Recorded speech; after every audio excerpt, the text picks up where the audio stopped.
Kay ganda ng sikat ng araw sa aming garden. Matagal ko na rin itong nai-content pero after 1 year, heto na naman uli ako at napakaganda kasi kauulan lang. At dahil nga sa nagdaang tag-init, umulan din ng mga ilang araw kaya ang ganda ng kanilang mga sibol today. Ang ganda-ganda naman talaga, di ba? So pakita ko sa inyo ang laman ng garden na to. Ito nga pala yung talilong, one of the indigenous vegetables ng ating bansa. Very nutritious ang talilong. Meron din nga pala ditong talbos ng kamote. Ito yung aming talbusan pagka gusto naming pangsahog sa sinigang.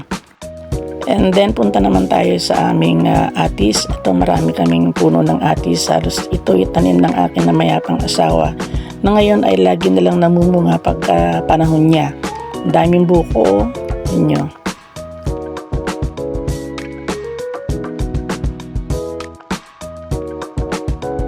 Sunod naman pakita ko sa inyo ang puno ng malunggay. Ang dami niyang bunga, yan naglawit-lawit, napakataas, napakatayog.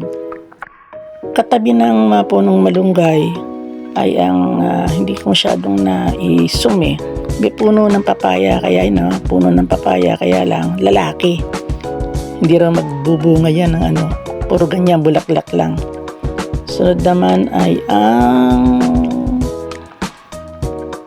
ito, ano ba to? Serpentina, yan.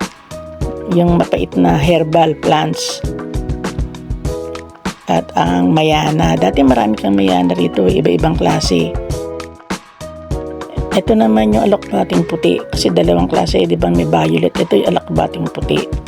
Masarap din yan. Meron ding sili, kaya lang ang bilis ng aking pagkaka-video eh. Yun. At ang guebano na nakatanim sa timba. Thank you very much for watching. See you on my next vlog. Bye-bye to all. Sana nagustuhan niyo ang aking content ngayon.